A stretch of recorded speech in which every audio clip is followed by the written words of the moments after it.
সব ভিসা খোলা, খাদেম, শোন, ফ্যামিলি ভিসা সব ভিসা খোলা। খাওয়া থাকা খাওয়া কফিলের প্রথমে আসছি 70 টাকা, এখন আল্লাহর রহমত 130 টাকা, 120 টাকা, এরকম 100 টাকা। প্রথম অবস্থায় আগে যখন আমরা আসছি তখন 60 টাকা 70 টাকা ছিল, এখন 80-90 টাকা। আস্তে আস্তে বাড়বার কারণ যত সময় লিঙ্গের হইব বা সামনের দিকে সময় যাইব তখন আরো বেশি হবে আর কি। এরকম আস্তে আস্তে আস্তে আস্তে মানে 10 টাকা 5 টাকা করে বেতন বাড়ায় আর কি। খাদ্য বিষয় চালু আছে, হইতেছে। জানা মতো প্রথম ঢুকলে 120 টাকা দেয় আর কি বেতন। ড্রাইভিংটা ক্লিয়ার করে আসলে এখানে গাড়ি চালাইতে তার জন্য একটু সুবিধা হবে। মিনিমাম 3 লাখ 3.5 লাখ, এর থেকে বেশি যাওয়া ঠিক হবে না। ঘরের বিষয়ে 3 লাখ 3.5 লাখ উপরে তো হইতেই পারে না। এগুলা সম্পূর্ণ মানে হারাম, যেটা হারামে হারাম। আসসালামু আলাইকুম। ওয়ালাইকুম আসসালাম ওয়া রাহমাতুল্লাহি ওয়া বারাকাতুহু। কেমন আছেন? আলহামদুলিল্লাহ। আপনাদের দেশের বাড়ি কোথায়? নোয়াখালী। নোয়াখালী। কত বছর আগে কুয়েত আসছেন, কি বিষয়ে আসছেন, ডিটেইলটা বলেন একটু। আমি আসছি 2016 সালে আসছি, ঘরে হাউস ড্রাইভিং বিষয় তো আছি আলহামদুলিল্লাহ, এখন ভালোই আছি আল্লাহর রহমতে। আপনারা ঘরে হাউস ড্রাইভিং বলতে ঘরে কাজ করেন? হ্যাঁ জি জি। আপনারা যে হাউস ড্রাইভিং করেন আপনাদের সুযোগ সুবিধা নিয়ে কথা বলেন। সুযোগ সুবিধা আপনার মনে করেন থাকা খাওয়া কফিলের, আর আপনার মাসিকা প্রথমে আসছি 70 টাকা, এখন আল্লাহর রহমতে 130 টাকা, 120 টাকা, এরকম 100 টাকা। 70 টাকা এটা কত বছর আগে ছিল আপনার বেতন? আমার ধরেন না আরো 8 থেকে 9 বছর। তখন 70 টাকা ছিল, এখন কত টাকা? এখন আপাতত 120 100 এরকম। যাই হোক, খাদেম বিষয়ে নতুন অবস্থা আসলে কত টাকা বেতন হয়, আর আস্তে আস্তে করতে করতে ধরেন 5 বছর 10 বছর পরে কত টাকা সর্বোচ্চ বেতন হতে পারে? প্রথম অবস্থায় আগে যখন আমরা আসছি তখন 60 টাকা 70 টাকা ছিল, এখন 80-90 টাকা। আস্তে আস্তে বাড়বার কারণ যত সময় লিঙ্গের হইব বা সামনের দিকে সময় যাইব তখন আরো বেশি হবে আর কি। এরকম আস্তে আস্তে বাড়ে, আস্তে আস্তে মানে 10 টাকা 5 টাকা করে বেতন বাড়ায় আর কি। আচ্ছা, ঘরে কাজ করলে। আর এই ক্ষেত্রে সুযোগ সুবিধা কিরকম, মানে খাবার থাকা, ওষুধ চিকিৎসা? খাওয়া থাকা আলহামদুলিল্লাহ কফিলের, সব কফিলের। এরা যা খাইবে তা আমরা খাইতে হইব আর কি। আচ্ছা, আর চিকিৎসা খরচটা? চিকিৎসায় মানে যেরকম আপনি বেশি হলে এরা দিত না আর কি।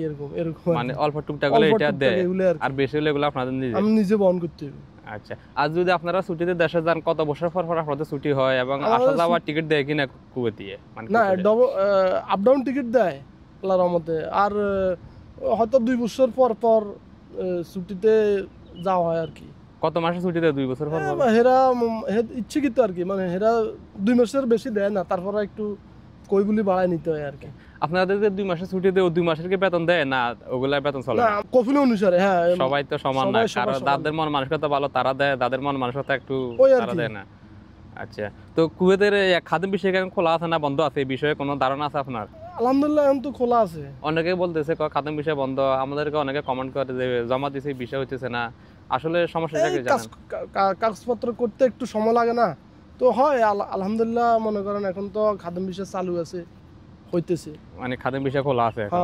তো যারা আসতে চায় খাদেম বিষয় অর্থাৎ হাউস ড্রাইভিং বিষয় কুয়েতে, তাদের কোনো উদ্দেশ্যে কোনো পরামর্শ দেওয়ার আছে আপনার? পরামর্শ বলতে গিয়ে সবকিছু যাচাই বাছাই করি, যার মাধ্যমে আসবে তারা কুয়েতে আসার জন্য মানে যাচাই বাছাই করি, দেখি শুনে আসবে আর কি।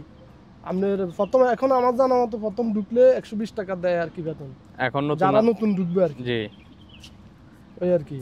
আচ্ছা, তাহলে কি দেশ থেকে ড্রাইভিংটা শিখে আসলে বেশি ভালো হবে? ও আগে ভাগে ওই যে ড্রাইভিংটা ক্লিয়ার করে আসলে এখানে গাড়ি চালাইতে তার জন্য একটু সুবিধা হবে। আর যে লাইসেন্সের একটা ব্যাপার স্যাপার আছে, লাইসেন্স করতে হবে। এখানে আসলে কি কতদিন পর্যন্ত অপেক্ষা করতে হবে? ও এখানে আসার পরে কমসে কম মাসখানেক তো 1 মাস তো লাগবেই। লাইসেন্স হবে, তারপর ওরা গাড়ি দিবে, সাথে সাথে তো গাড়ি দিবে না না না না। সর্বোচ্চ কত টাকার ভিতরে আসলে ভালো হয় খাদেম বিষয়ে, যারা মানে অর্থাৎ ঘরে কাজ করবে, ড্রাইভিং করবে ঘরে? মানে আমাদের তো মনে করেন আমাদের অনেক লোক আছে, অনেক ডিমান্ড আছে, বা নিজস্ব লোক আছে যারা মনে করেন দালালের মাধ্যমে বা মনে করেন পরিচিত যারা আছে এরা হয়তো কম দিয়ে আসতে পারে। দালালের মধ্যে আসতে তো অনেক টাকা লাগবে। এটার নির্দিষ্ট কোনো মানে অ্যামাউন্ট আছে কিনা যে এত লক্ষ টাকা হতে পারে সর্বোচ্চ, এরকম কোনো অ্যামাউন্ট আছে? কিছু আচ্ছা বলেন। সর্বোচ্চ আপনার মিনিমাম 3 লাখ 3.5 লাখ, এর থেকে বেশি যাওয়া ঠিক হবে না। 3 থেকে 3.5 লাখ। অনেকে আমাদেরকে কমেন্ট করে ভাই 7 লক্ষ টাকা চাইতেছে, আমাদেরকে প্রায় সময় কমেন্ট করার জন্য প্রশ্নটা করে আপনাদেরকে যে অনেকে ওই খাদেম প্রি একটা বিষয় আছে, খাদেম প্রি এরা বাইরে কাজে আশ্বাস দেয়, এরা আনে, কিন্তু ওই বিষয়ে 7 লক্ষ টাকা দিয়ে আসা কোনো যুক্তি আসে না। এই যে গতকাল একটা কমেন্ট করছে যে ভাই হারাদের বিষয়ে আমি যাইতেছি, আমার নিতেছে, আমার এক আত্মীয় 7 লক্ষ টাকা চাইতেছে হারাদের বিষয়ে। ওটা সম্পূর্ণ হারাম। হাইয়েস্ট গড়ের বিষয়ে 3 লাখ 3.5 লাখ উপরে তো হইতেই পারে না, হইতে পারে না। ঘরের বিষয়টাকে সম্পূর্ণ কুয়েতে কি মানে টাকার বিনিময় দেয় না ফ্রিতে দেয়? ফ্রি দেয়। অর্থাৎ এগুলা দাদা আমার কাছে দিছে, হয়তো আমি কিছু টাকা লাভ করতেছি, কিন্তু সম্পূর্ণ গভর্নমেন্ট অলরেডি বর্তমান ফ্রি দিতেছে, কোনো স্ট্যাম্প নাই, কোনো কিছু। আগে তো স্ট্যাম্প ছিল, এখন স্ট্যাম্পও নাই।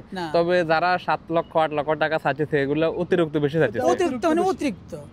অনেকে এখানে কুয়েত দাবি 2200 দিনের দাবি করতেছে, আমি দেখছি, শুনছি 2200 দিনের, কিন্তু এগুলা সম্পূর্ণ মানে হারাম, যেটা হারামে হারাম। আচ্ছা, তো এখন আপনারা যেহেতু পুরাতন লোক, অনেক অভিজ্ঞতা আছে, কুয়েতে অনেকে আসতেছে, কি কি কাজের উপরে আসলে মানে বেশি ভালো হবে? সামনে যেহেতু 2026 সাল 25 সাল শেষ, এই 26 সালে কি কাজের উপর আসলে, কি বিষয় নিয়ে আসলে বেশি ভালো হবে? আমি মনে করি কুয়েতের ড্রাইভিং বিষয়টা আসলে সবচেয়ে বেটার। ড্রাইভিং বিষয় আসলে আপনি যে কোনো একটা কাজ একটা ভাগ করতে পারবেন, আপনি সবচেয়ে ভালো হবে এটা। আর যদি টাইলস কাম কুয়েতে ভালো একটা চাহিদা আছে। মেকানিক কাজ আসলে আল্লাহর রহমতে খারাপ না, ভালোই। তার মানে হাতের যে কোনো কাজ শিখে আসলে হাতে রাখতে হবে, শিখে। আমাদের দেশে তো এখন দেখা গেছে আর ড্রাইভিং বাংলাদেশ থেকে সবচেয়ে বাংলাদেশে শিখি এবং লাইসেন্স নিয়ে আসার সবচেয়ে ভালো, কারণ এখানে যে ড্রাইভিং হিসেবে কেউ আসে বাংলাদেশ এম্বাসি থেকে তার তো কাগজ দেয় না, অরিজিনাল লাইসেন্সের ফটোকপি লাগবে এবং অরিজিনাল লাইসেন্স লাগবে, তাইলে আপনার ওই এখানের লাইসেন্সটা বাইর করতে সুবিধা হয়। অনেকে বলে নাকি অরিজিনাল লাইসেন্স যদি কারো কাছে লাইসেন্স নাই, ডুপ্লিকেটটা বানানো বলে। না না, এটা আগে ছিল, একটা একসময় ছিল, এখন সিস্টেম নাই, এটা অনলাইন থাকতে হবে। হ্যাঁ, অনলাইন থাকতে হবে, এটা এমবাসি গেলে এমবাসিরা শো করব, তারপর আপনাকে এমবাসি থেকে পেপার দিবেন। অনলাইন যদি না থাকে তাহলে সম্ভব না, না পেপার দিবেন। আর যদি কোনো কোথাও যদি উপরে অবস্থা থাকে, যাকে অবস্থা বলে ওর মাধ্যমে হলে হয়, না হয় না। আচ্ছা আচ্ছা, তো আর কোনো কিছু বলার আছে? আমি সবাইকে একটা পরামর্শ, যারা কোথাও আসেন, খুব সুন্দর কান্ট্রি, আসতে পারেন, তবে কোনো দেশ থেকে কোনো একটা কাজ শিখে আসাটা সবচেয়ে ভালো হবে। কাজ শিখে কি বিষয় নিয়ে আসতে হবে? কাজ শিখে বলতে ড্রাইভিং আসতে পারেন, সিরামিক বিষয়টা নিয়ে আসলে সবচেয়ে ভালো হবে। যেমন অনেকে ক্লিনের কাজে আসতেছে, এখানে এসেও 75 দিনের বেতনে কাজ করতেছে। ক্লিনের কাজ সাপ্লাইয়ের বিষয়ে আসাটা কোনো যুক্তি আসে না। আপনি হাতের কাজ শিখে আসেন, তাহলে আপনার কিছু করতে হবে। হাতের কাজ শিখে না যদি ক্লিন হিসেবে আসেন, 75-70 টাকার বেতনে কোনো যুক্তি আসে না। এগুলা পয়দা নাই। এখন তারা যে আশ্বাস করে যে পার্ট টাইম করবে, পার্ট টাইমের কোনো ব্যবস্থা নাই এখন এখানে। ওই তো জামি অনেকে ডিউটি করে, কালকে কথা 18 ঘন্টা ডিউটি, 18 ঘন্টা ডিউটি, এই 75 টাকা বেতন। খাওয়াবে কতক্ষণ, ঘুমাবে কোন সময়, 18 ঘন্টা ডিউটি। আচ্ছা, আমরা জামিয়ার সামনে দিচ্ছি আমরা। এটা তো একটা সমস্যা। তো কোনো কাজ শিখে আসেন, ড্রাইভার মিশে আসেন, ভালো করবেন। আমরা এই যে ভিডিওগুলো করতেছি, অনেকে আসতেছে দেশ থেকে, নতুন অবস্থা যারা দেখতেছে, তাদের জন্য এটা কতটুকু মানে লাভ হতেছে? অবশ্যই ভালো, যে একজন জানলো, দেখলো, তার জন্য অনেক অনুপকার হবে, তাদের জন্য অনেক উপকার হবে। ভিডিও দেখেন, ভালো করে বুঝেন, আর হঠাৎ করে কোনো বিষয় না একটু যাচাই বাছাই করে তার বিষয় নেওয়াটা ভালো হবে। পরিচিত লোক থাকলে যাচাই বাছাই করে আসাটা অনেক উত্তম হবে। আর কুয়েতে বর্তমানে সব ভিসা খোলা আছে। অনেকে বলতে 4-5 মাস হয়ে গেছে, ভিসা পাসপোর্ট জমা দিতে এখনো ভিসা হয় নাই। সব ভিসা খোলা, খাদেম, শোন, ফ্যামিলি ভিসা, সব ভিসা খোলা, সব খোলা আছে। ফ্যামিলি মানে টুরিস্ট ভিসা 3 মাসের জন্য খোলা। আর ভাইজান সব কাজে পরিশ্রম আছে, একটু ধৈর্য সহকারে কাজ। আর এখানে আসি আমাদের নতুন লোক কেবল হাই টেস্ট করে, হাইরে আইলাম কিছু হইতেছে না, ধৈর্য ধরতে হবে।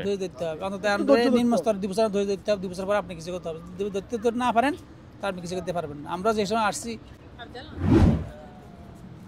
যে সময় আসছি ওই সময় আমার বেতন ছিল 35 টাকা, ওই 2005 সালে। আমরা দোয়া করি যারা নতুন কুয়েতে প্রবেশ করব, এখন তো আলহামদুলিল্লাহ বেতন বাড়তে ধাপে হচ্ছে। মনের আশা সবার পূরণ হোক এবং কি সবাই যাচাই বাছাই করে আসার জন্য চেষ্টা করবেন। ওকে, অসংখ্য ধন্যবাদ আপনাদের মূল্যবান মতামত দেওয়ার জন্য। আসসালামু আলাইকুম। আপনাকে ধন্যবাদ।